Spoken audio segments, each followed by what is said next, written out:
salue tous dans le précieux nom de notre Seigneur et Sauveur Jésus-Christ. Je suis dans la joie de pouvoir encore partager avec vous la parole de Dieu en ce jour. Et je prie que vous alliez bien et que la paix de Dieu soit votre partage dans vos maisons respectives. Nous allons incliner nos têtes pour prier. Seigneur notre Dieu, nous te recommandons ce moment. Nous voulons que ta parole nous fasse du bien. Nous voulons que tu nous préviennes, que tu nous guérisses, que tu nous instruises. Et que ta parole vraiment puisse nous affranchir, Seigneur. La Bible dit, vous connaîtrez la vérité et la vérité vous affranchira. Laisse que ta parole nous affranchisse et que nous soyons réellement libres en Jésus. Et surtout avertis, Seigneur notre Dieu, et prévenus de ton retour. Merci, Seigneur Jésus. Amen.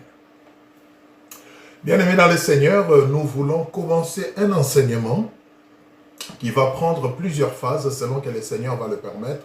Mais nous allons vraiment y aller au rythme que le Saint-Esprit va nous inspirer, parce que l'idée derrière est que nous puissions comprendre les enjeux et vraiment souscrire et nous mettre en action par rapport à cela. C'est un thème un peu...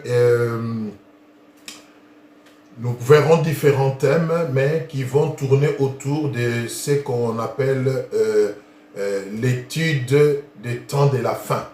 Hein, les théologiens appellent ça l'eschatologie. Eschatologie, voilà donc l'étude des temps de la fin. Nous voulons comprendre vraiment quelles sont les caractéristiques des temps de la fin et comment les choses vont se passer, quelle attitude nous devons avoir et comment nous devons vraiment nous comporter pendant ces temps de la fin de manière à ce que nous ne puissions pas rater l'objectif qui est l'enlèvement, qui est le retour du Seigneur.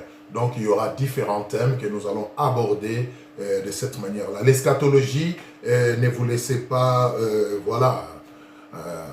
emporter par l'expression, c'est vraiment juste pour dire... En fait, ça vient de l'adjectif grec eschatos pour dire dernier, n'est-ce pas? Et logos pour signifier parole ou verbe. Donc, eschatologie, nous comprenons que c'est l'étude de temps de la fin.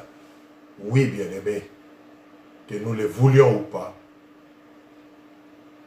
tout devra s'arrêter. Et il semble que c'est bientôt. Parce que les signes précurseurs sont en train de s'accomplir chaque jour qui passe. Donc c'est dans le cadre de l'eschatologie, comme j'ai dit, de l'étude des temps de la fin, que nous allons voir cet enseignement.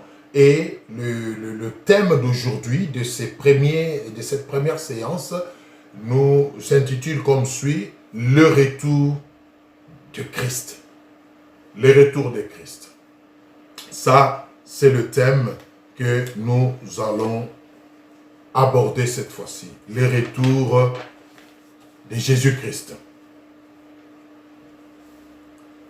Bien-aimés dans le Seigneur, nous allons prendre notre premier passage pour que nous puissions comprendre le retour de Jésus-Christ. Donc nous prenons le premier passage. Acte 1, nous lisons du 9e verset au 11e verset. Acte 1, du 9e au 11e verset. Je vous laisse le temps de trouver aussi. Acte 1, du 9e au 11e verset. Écoutez ce que la Bible dit.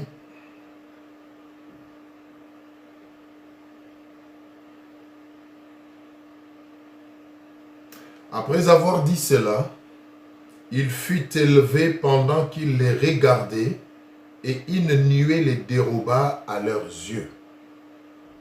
Et comme ils avaient les regards fixés vers le ciel, pendant qu'ils s'en allaient, voici deux hommes vêtus de blanc leur apparurent, et dirent, « Hommes galiléens, pourquoi vous arrêtez-vous à regarder au ciel?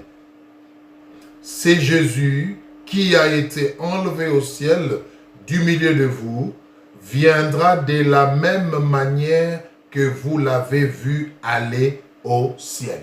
Bien-aimés, ici, nous sommes après la résurrection de Jésus. N'est-ce pas?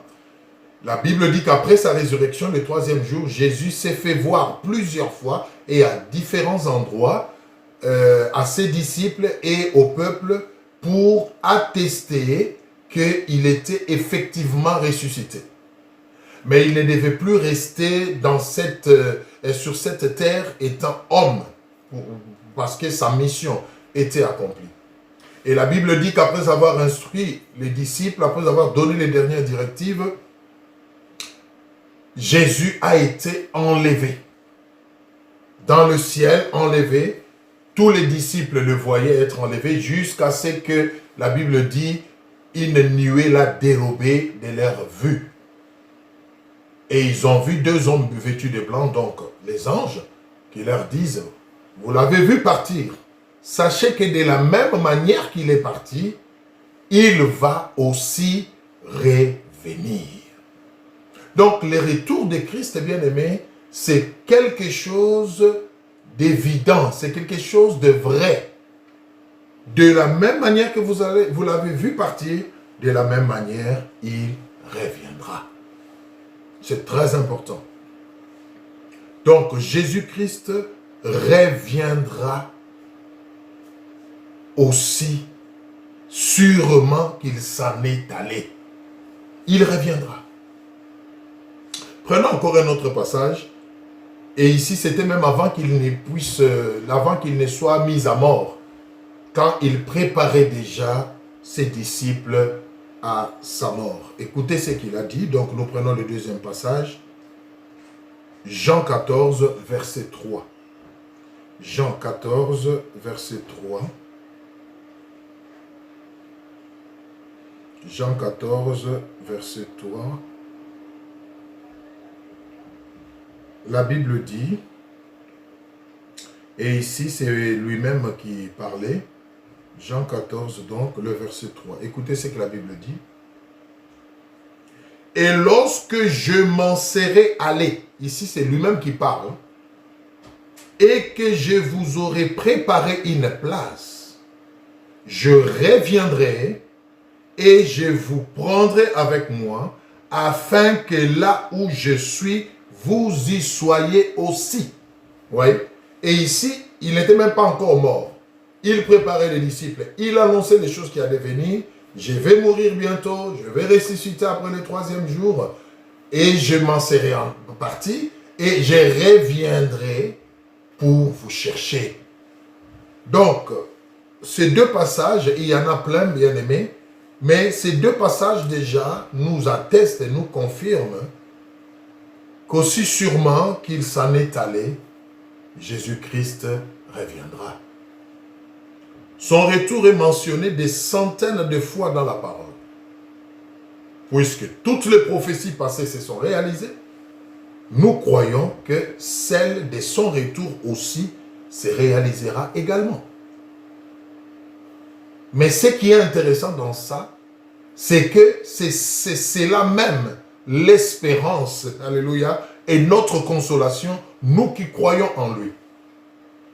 Si Jésus-Christ ne doit plus revenir, cela implique que même notre foi n'a pas de sens. Vous voyez?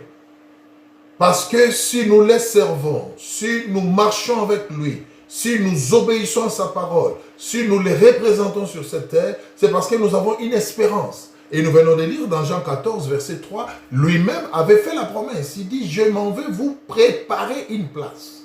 Et je reviendrai vous chercher, de manière à ce que là où je suis, vous y soyez aussi. Bien aimé, c'est ça l'espérance et la consolation des enfants de Dieu. Nous nous attendons au retour de notre Seigneur.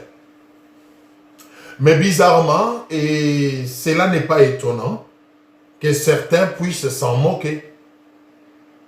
Et je sais que même pendant que je suis en train de parler, il y en a qui écoutent et qui se disent, mais c'est n'importe quoi. Il va revenir où et pourquoi? Il s'en est allé, oui, il s'en est allé où? Ce sont des légendes. J'ai entendu les gens dire, mais cette histoire de Jésus, ce sont des légendes. Il reviendra où? Comment? Il n'y a rien, on ne s'attend à rien. le monde va finir un jour, nous allons tous mourir, disparaître et tout va s'arrêter là. Non, bien-aimés. Nous qui croyons, nous avons une espérance.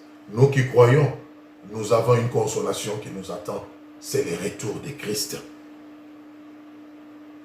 Mais il y en a qui s'en moquent. Comme nous allons lire dans 2 Pierre 3, 3 à 4. Vous allez voir. Et la parole de Dieu nous prévient.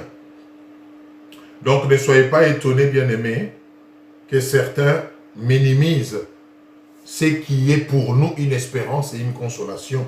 Et la parole de Dieu nous prévient. Quand nous prenons 2 Pierre 3, 3 à 4. Écoutez ce que la Bible dit. 2 Pierre 3, 3 à 4. 2 Pierre 3, 3 à 4. La Bible dit ceci. 2 Pierre 3, 3 à 4.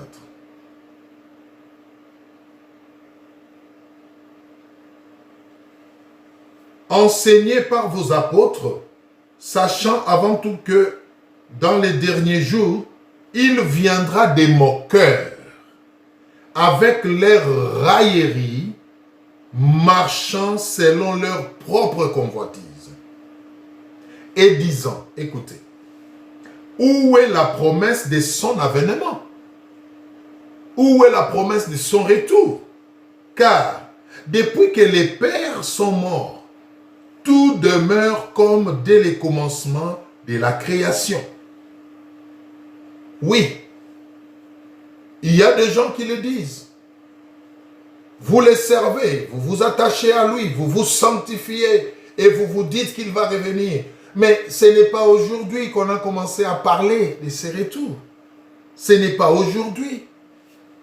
Et pratiquement rien ne change. Les gens se disent, mais est-ce qu'il reviendra vraiment? Mais s'il doit vraiment revenir, alors pourquoi ça prend du temps? Pourquoi il ne revient pas depuis le temps de nos apôtres, de nos pères? Les générations passent. Il reviendra, il reviendra.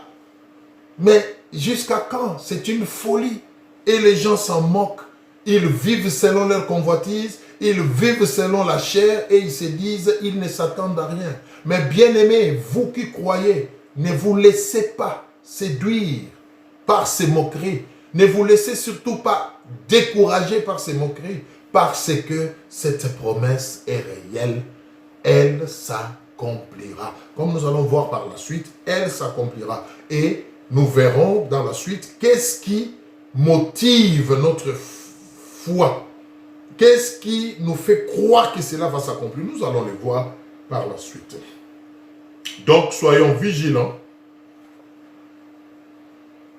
Ne nous laissons pas emporter par des moqueries, par des railleries de ceux-là qui ne croient pas, mais continuons à nous sanctifier, continuons à demeurer vigilants pour ne pas être surpris.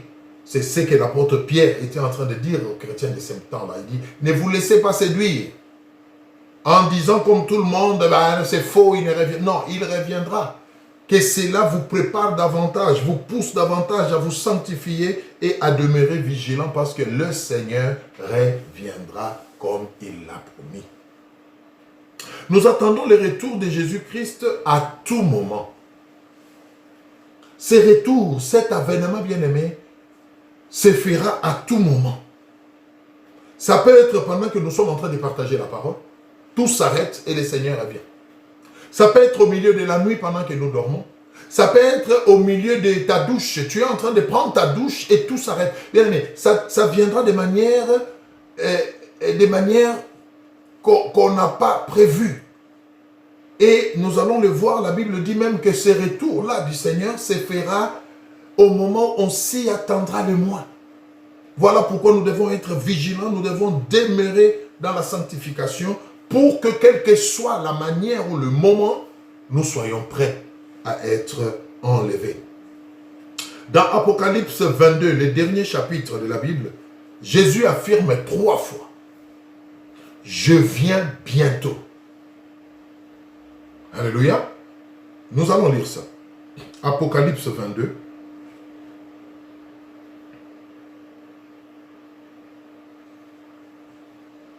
Apocalypse 22, je vous laisse trouver.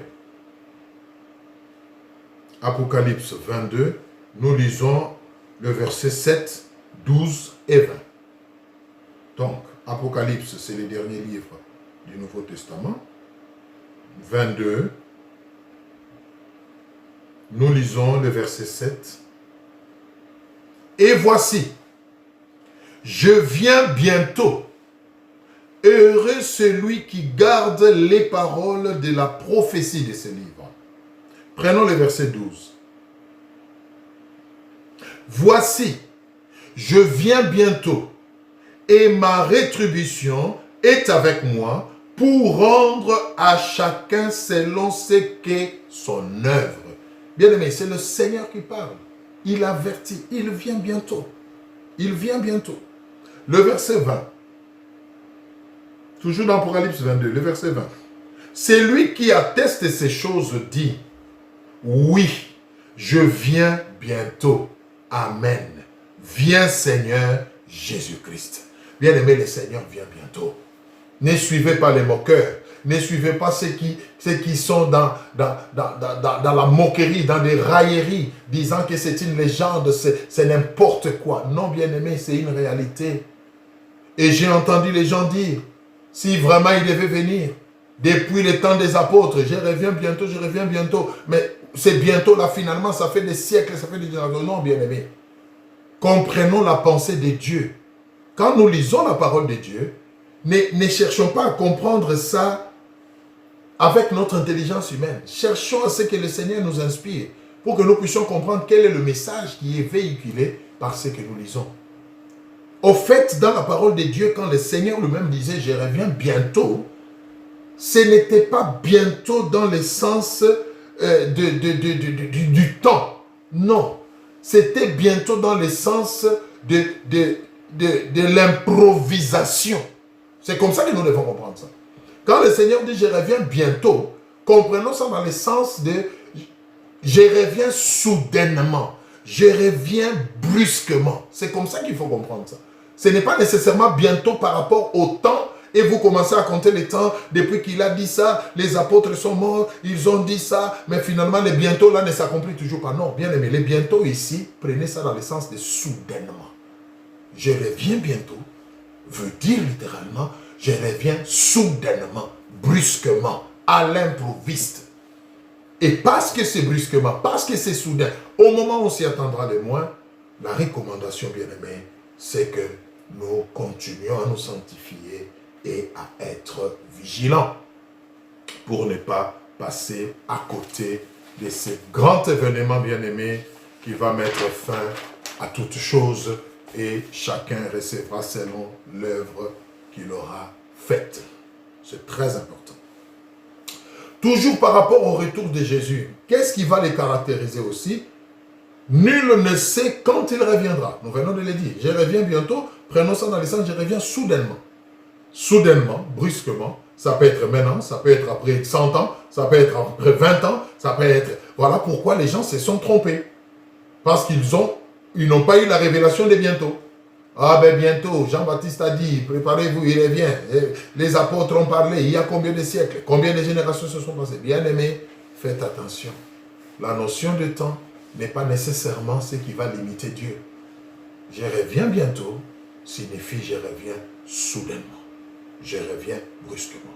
Et nul ne sait quand il reviendra. Le monde sera surpris, occupé à ses affaires. Alléluia. Le monde sera surpris, occupé à ses affaires. C'est-à-dire il n'y aura pas un moment où tout va s'arrêter, un silence total partout dans le monde et tout le monde commence à voir comment... Non, bien aimé, ça sera au moment où on s'y attendra les moins. La vie se passera comme d'habitude. On se lèvera, on ira travailler, on ira à l'école, on fera la cuisine, on mangera. La vie sera comme d'habitude et soudainement, alléluia, tout s'arrête. La Bible dit même ça sera en un clin d'œil. C'est formidable, bien-aimé. Et moi, j'exhorte les gens, ne fût-ce que par curiosité, sanctifiez-vous. Préparez-vous, soyez vigilants pour que vous puissiez voir comment ça va se passer. Ça sera formidable. Matthieu 24, verset 3. Nous allons beaucoup lire. Hein? Souvenez-vous que nous sommes en train de faire l'eschatologie. Donc, nous étudions les temps de la fin et nous commençons par le retour de Christ qui est l'élément central des temps de la fin, l'événement central, et nous cherchons à comprendre comment cela va se passer. Donc, nous aurons vraiment à scruter la parole de temps en temps. Matthieu 24, verset 37. Écoutez ce que la Bible dit. Matthieu 24, le verset 37. Qu'est-ce que la Bible dit? Gloire au Seigneur. Écoutez. Ce qui arriva du temps de Noé arrivera de même à l'avènement du Fils de l'homme, au retour du Fils de l'homme. Qu'est-ce qui arriva du temps de Noé? Vous connaissez la parole de Dieu, vous les lecteurs de la Bible. Dieu dit à Noé, fais-moi une arche. Fais l'arche et fais entrer toutes les espèces deux à deux, et y compris toi et toute sa famille et tous ceux qui voudront venir avec toi. Mais la parole de Dieu nous dit, Noé était traité de fou. Les gens lui disent, mais pendant plusieurs années, tu es en train de bâtir, de faire une bâtisse énorme, soi-disant un grand bateau, une arche. Mais où est l'eau qui va faire que cette grande bâtisse puisse naviguer? Parce qu'il les bâtissait à même le sol. Les gens le prenaient pour un fou. Et la Bible dit, les gens continuaient à manger, continuaient à marier leurs enfants, continuaient à célébrer leurs anniversaires. Les gens travaillaient, les gens continuaient à construire des villas, des belles maisons, à s'acheter des véhicules dernière version. Les gens continuaient à se livrer au plaisir de la chair. Les gens vivaient normalement. Et dans l'entretemps, Noé continuait l'œuvre que Dieu lui avait demandée. Et je m'imagine que quand les gens passaient vers là, sur son chantier, ils se disaient, mais c'est un fou celui-là. Où est-ce qu'il va aller avec ces grands navires qu'il appelle l'arche? Il va où avec? Mais la Bible dit, un jour, il s'est mis à pleuvoir. Alléluia. Et les gens continuaient à se moquer. Mais écoutez, oui, il pleut, oui, mais la pluie, c'est un phénomène naturel. Premier jour, deuxième, troisième, ben oui, ben ça va passer, oui, quatrième, oui, dixième, oh, 20e, 30e jour, ah oui, là, ça devient sérieux parce que les eaux commencent à monter, mais tiens. Et plus les eaux montaient, plus les gens commençaient à réaliser que Noé n'était pas fou. Peut-être que ce qu'il disait était vrai. Parce que les gens commençaient à s'inonder. Et plus le monde s'engloutissait, plus l'arche prenait la hauteur. Et la Bible dit, vous connaissez l'histoire de Noé. Il a plu pendant 40 jours et 40 nuits, ce que nous appelons le déluge. Et tous ceux qui avaient vu, dit la Bible, périt. Sauf ceux qui avaient pris au sérieux les alertes de Noé et qui s'étaient retrouvés dans l'arche. Et on nous dit, ça sera pareil, les retours du Seigneur Jésus-Christ. Les gens se réveilleront le matin, ils iront travailler et ils ne reviendront plus. Alléluia. Les gens se réveilleront le matin, ils seront en train de travailler dans un même bureau à deux, et puis subitement l'un sera enlevé, l'autre va rester. Soudainement. Ça devait interpeller, bien-aimé. Ça devait interpeller. C'est très important. Il reviendra de la manière à surprendre le monde. C'est très, très, très important. Voilà un peu comment le retour de Christ va se faire, bien-aimé. Donc, c'est quelque chose d'évident. Et nous qui croyons, nous devons saisir cela comme motivation, comme espérance pour continuer à ne pas nous conformer à ces siècles, à ces mondes, et pour nous mettre à part pour la gloire de Dieu. Alors, nous voulons voir rapidement. C'est vrai que ces retours, cet avènement du Seigneur viendra brusquement. C'est vrai que ça va se passer de manière, comment dirais-je, inattendue. Mais le Seigneur, dans son amour, ne nous a pas laissés sans nous donner ce qu'on appelle des signes ou des indices avant-coureurs qui vont annoncer, non pas le temps de son retour, parce que ça viendra à l'improviste, mais du moins qui vont nous alerter, qui vont nous mettre la puce à l'oreille, nous signifiant que ce n'est plus très loin, ces retours. Il y a des signes. Et justement, ceux qui sont avertis sont ceux-là qui vivent chaque jour, surtout pendant ces derniers temps, en observant ces signes. Parce que ce sont des alertes qui ne nous donnent pas la date, qui ne nous donnent pas le moment, mais qui nous laissent voir que nous nous approchons de cet avènement, de ce retour du Seigneur. C'est très important, bien-aimés. Alors, il y a 3 dimensions par rapport à ces signes. Et j'aimerais que nous puissions décortiquer ça rapidement par la grâce du Seigneur. Et c'est peut-être par là que nous allons nous arrêter pour cette fois-ci. Nous allons voir comment ça va se passer. On va y aller rapidement. Les signes de son retour. Alors, il y aura des signes en rapport avec les mondes, comme lieu, comme univers, le monde, les nations. Il y aura des signes en rapport avec l'Église. Quand je dis l'Église, ce n'est pas une dénomination quelconque, non. C'est-à-dire les corps de Christ, l'Église universelle, et il y aura des signes en rapport avec Israël. Israël, vous savez, qu'on le veuille ou pas, c'est une nation particulière qui a trouvé grâce aux yeux de Dieu dès le commencement et sur laquelle Dieu a juré de ne jamais se détourner. Ah! Nous devons observer ces 3 dimensions. Le monde, l'Église et Israël. Alors, par rapport au monde, rapidement, quels sont les signes qui vont nous alerter, qui vont nous laisser dire ou croire que ce retour est imminent? Nous allons lire Matthieu 24.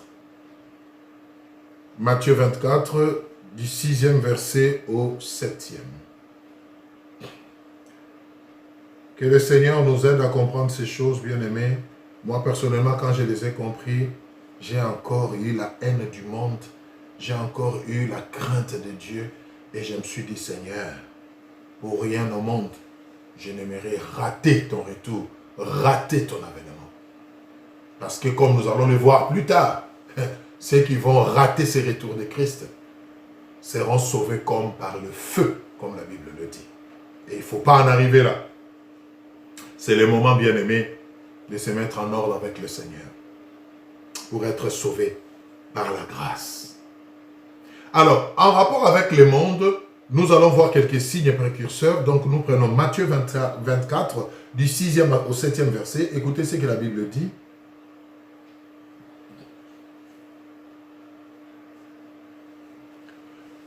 Vous entendrez parler des guerres et des bruits de guerre. Gardez-vous d'être troublés, car il faut que ces choses arrivent. Mais ça ne sera pas encore la fin. Voilà. La parole de Dieu est claire. Souvenez-vous, on a dit que cette fin sera brusque, ce retour sera, voilà. Mais, il nous donne ici des signes. Vous entendrez parler des bruits de guerre. Vous entendez parler des famines, mais ça ne sera pas encore la fin. Une nation s'élèvera contre une nation.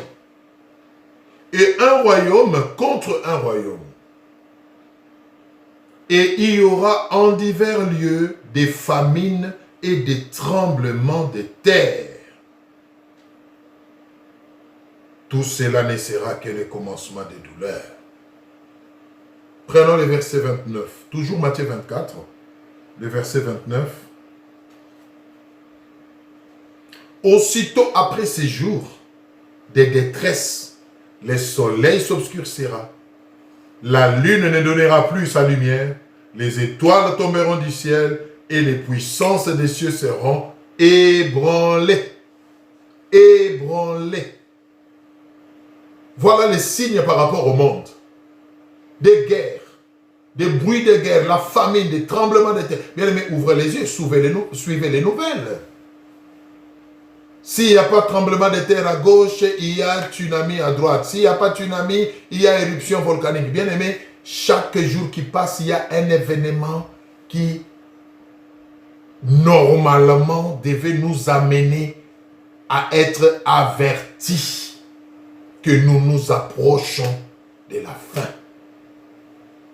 Et le verset 29 de Matthieu 24, nous venons de le lire, nous dit clairement qu'après toutes ces choses-là soient accomplies, alors ça sera la fin. Nous verrons le soleil va tomber sur la terre. Les choses vont être chambardées. Le soleil ne va plus éclairer comme d'habitude. Il y aura un bouleversement, chamboulement total dans la nature. Et ouvrez les yeux, vous verrez que ces signes, bien-aimés, sont en train de s'accomplir lentement. Une nation se lèvera contre une autre. Regardez les conflits dans les nations, des guerres, des génocides. C'est très important. Un autre signe toujours par rapport au monde. On dit l'humanité sera enfoncée dans le péché. Bien-aimés, ouvrez les yeux. Le mal a pris des dimensions extraordinaires. Le péché n'est plus caché. Le péché devient un sujet de joie et d'honneur aujourd'hui.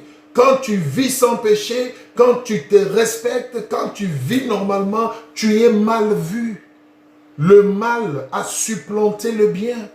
C'est celui qui fait le mal qui est acclamé, qui est applaudi, qui est plébiscité.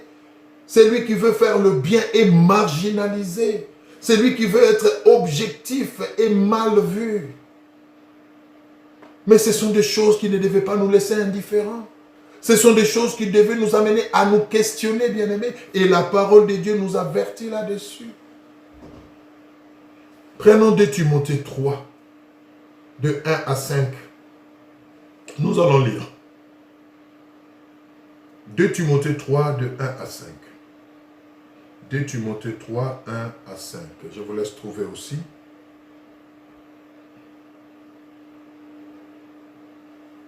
« 2 Timothée 3, 1 à 5.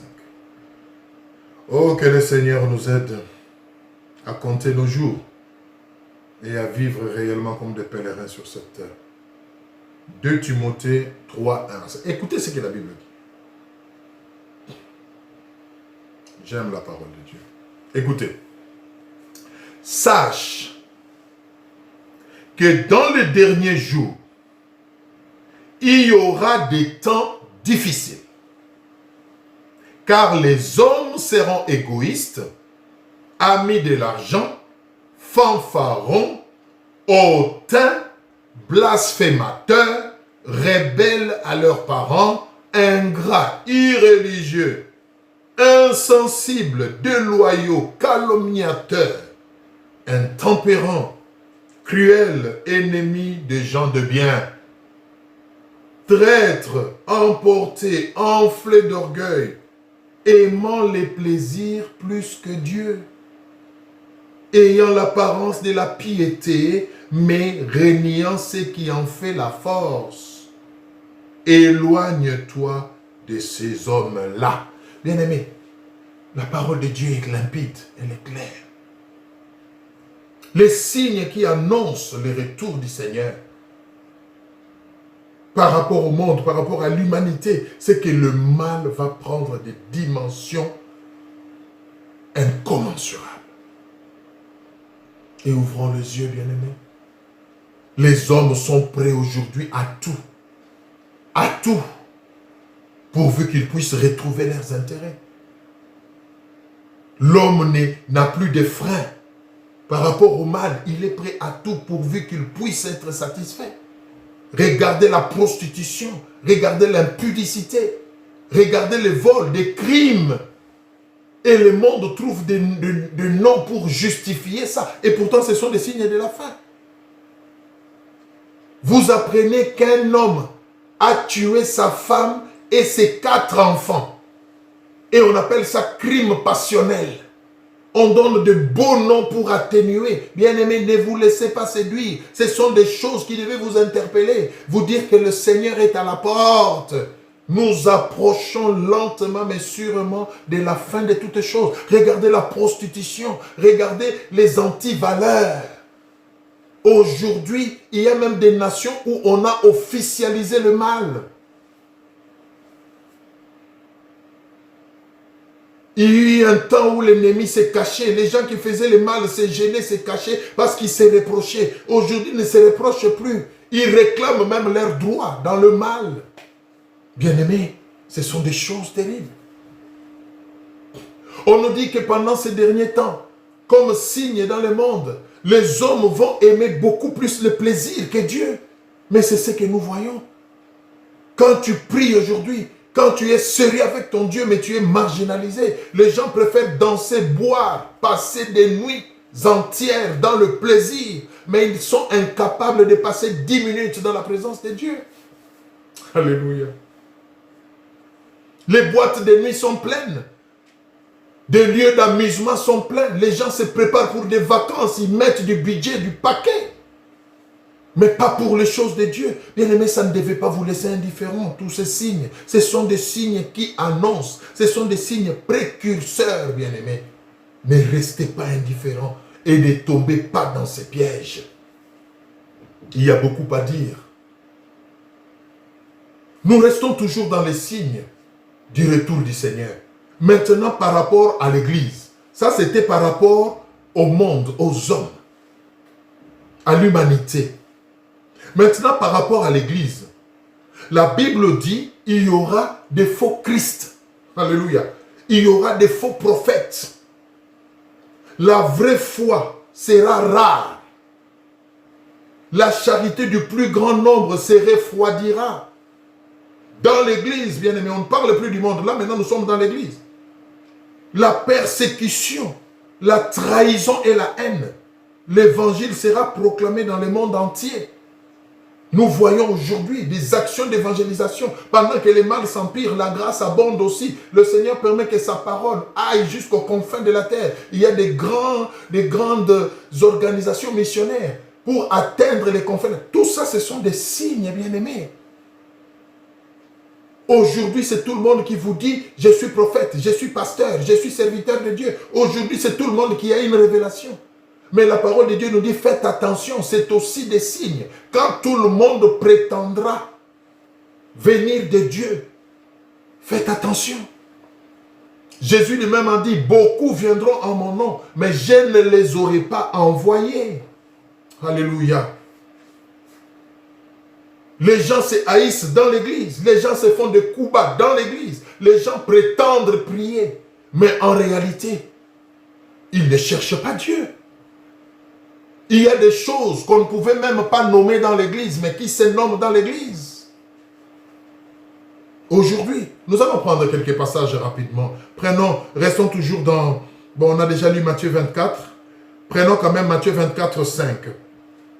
Matthieu 24, 5. Matthieu 24, 5. Qu'est-ce que la Bible nous dit? Matthieu 24, 5. Nous étions là tout à l'heure. On va juste prendre... Matthieu 24, 5, je vous laisse trouver. Écoutez ce que la Bible dit. Alléluia. Car plusieurs viendront sous mon nom, disant c'est moi qui suis le Christ. Alléluia. Et ils séduiront beaucoup de gens. Ouvrez les yeux. Ouvrez les yeux. Il y a des gens qui se font passer carrément pour Dieu et qui séduisent des foules.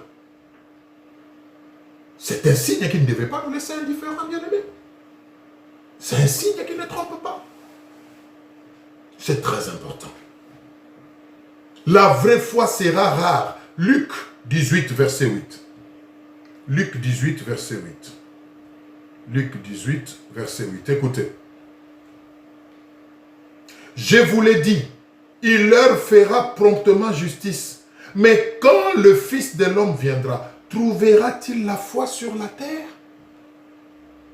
La foi est devenue rare. Les gens confessent la foi, mais ils font n'importe quoi. Vous entendrez les célibataires dire, nous avons la foi que Dieu va nous donner le mariage. Mais en attendant le mariage, quelle est la qualité de vie qu'ils mènent? Cela prouve qu'ils n'ont pas de foi. Les gens brandissent la foi, mais ils la renient par leurs actes. Alléluia. J'ai la foi que Dieu va me guérir de ma maladie. Dans l'église, oui. Mais chaque soir, tu vas voir des charlatans, des guérisseurs. Où est la place de la foi? La confusion totale, la haine dans l'église. Mais ce sont des signes qui ne trompent pas, bien-aimés. Et enfin, pour terminer pour aujourd'hui, enfin, les signes qui vont annoncer son retour en rapport avec Israël.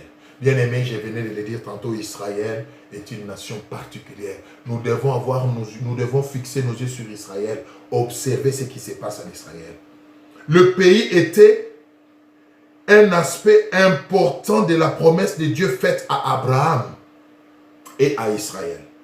Nous pouvons lire ça dans Genèse 7, verset 8. Le prophète Ézéchiel verra un rétablissement futur du pays d'Israël et de ses habitants, notamment dans les chapitres 36 et 37. Nous allons prendre Ézéchiel rapidement.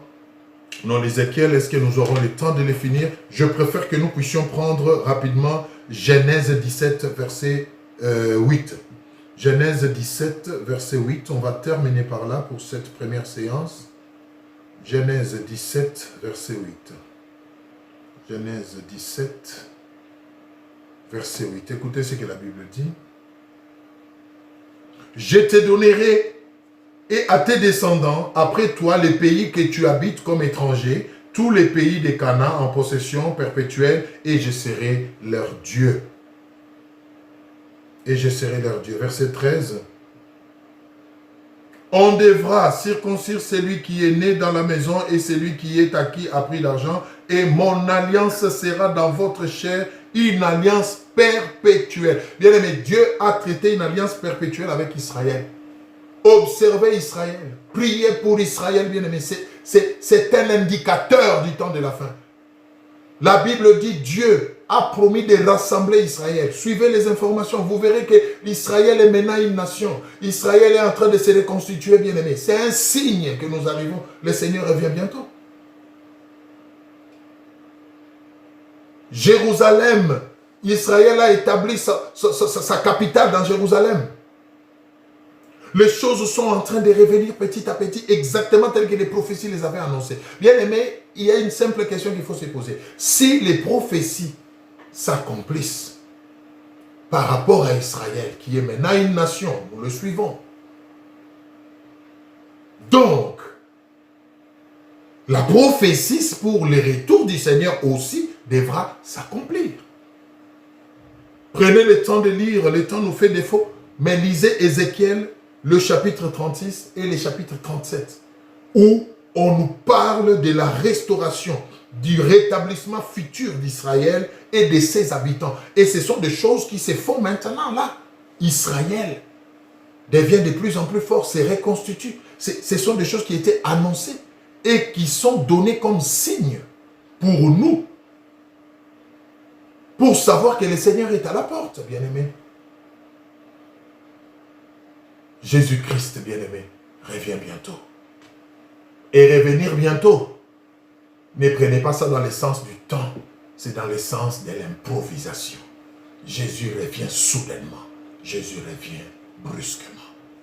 Et la question que nous voulons nous poser pour terminer cette première séance, êtes-vous prêts? Nous allons nous arrêter par là pour cette première séance. La fois prochaine, nous allons voir pourquoi Jésus doit revenir et comment nous devons attendre son retour. Pourquoi il doit venir et comment nous devons attendre son retour. Nous terminons par là, bien-aimés, et je vous prie vraiment de suivre toute la série de ces enseignements pour avoir une idée complète de la fin du temps. Je vais vous prier d'incliner la tête et nous allons prier. Seigneur, nous bénissons ton nom et nous te disons merci. Tu reviens bientôt, Seigneur. La seule chose que nous te demandons, fais-nous la grâce d'être prêts afin que nous soyons enlevés. Que le Saint-Esprit continue à parler à mon frère et à ma sœur de ton retour de manière particulière et individuelle et que chacun puisse être interpellé. Au nom de Jésus-Christ. Amen. Que le Seigneur vous bénisse et je vous dis à une prochaine.